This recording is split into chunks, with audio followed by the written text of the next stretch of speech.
তোমরা যারা এইচএসসি 26 কিংবা 27 দিবা, তাদের উচ্চতর গণিত প্রথম পত্রের প্রথম অধ্যায়, যেটাকে আমরা বলি ম্যাট্রিক্স ও নির্ণায়ক, সে অধ্যায়ের 2টা ভিডিও অলরেডি আপলোড করা হয়েছে।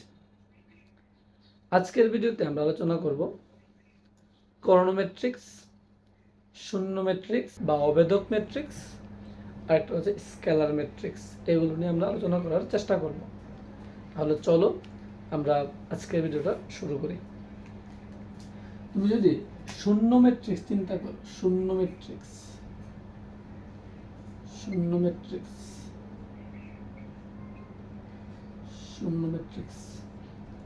মনে রাখবো, আমি যদি এটা একটা ম্যাট্রিক্স প্রকাশ করি এভাবে যে 0 0 0 0, মনে রাখবো যে ম্যাট্রিক্সের প্রত্যেকটা ভুক্তি শূন্য তাকে বলা হয় শূন্য ম্যাট্রিক্স।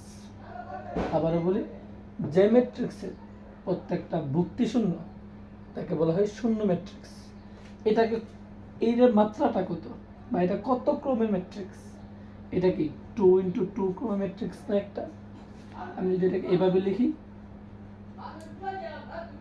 ধরো 1 0 0 0 0 0, এটার একটা ম্যাট্রিক্স।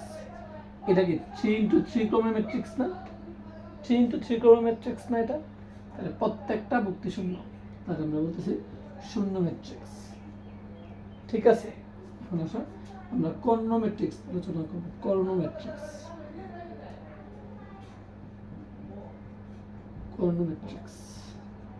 এটা আলোচনা করবো আমরা।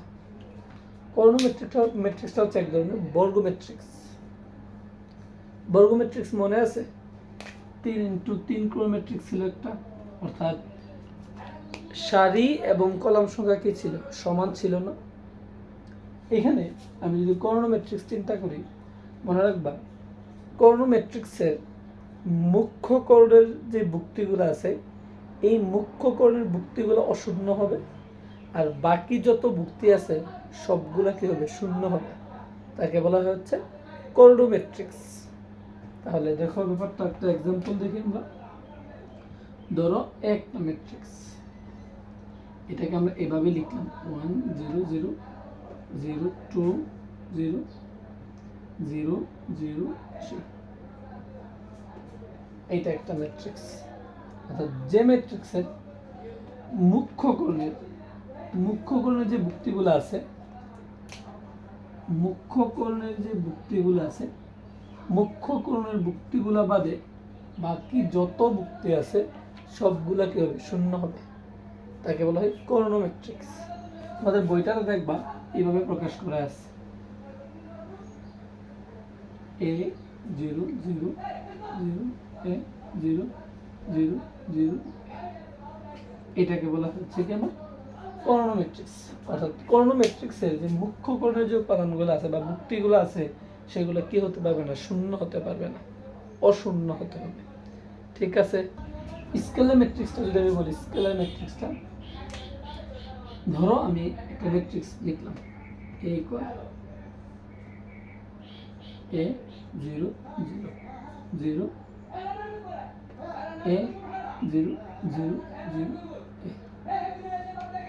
এটা একটা ম্যাট্রিক্স।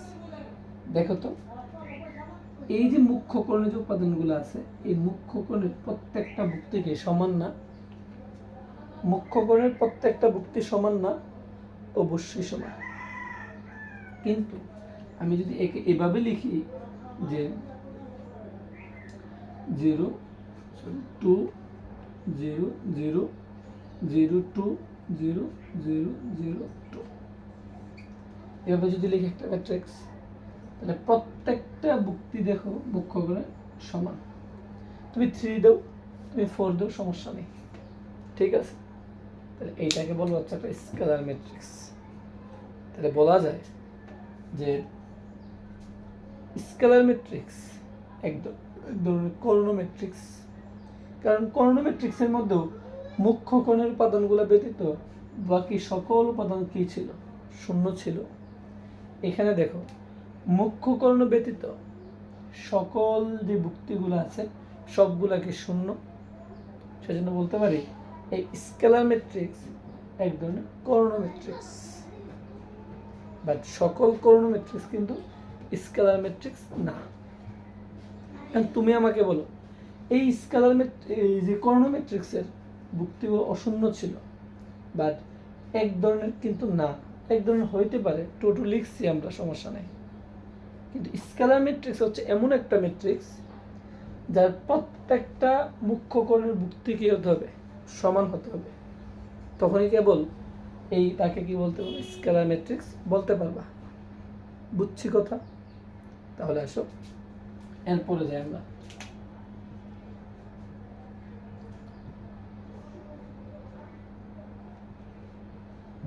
ম্যাট্রিক্স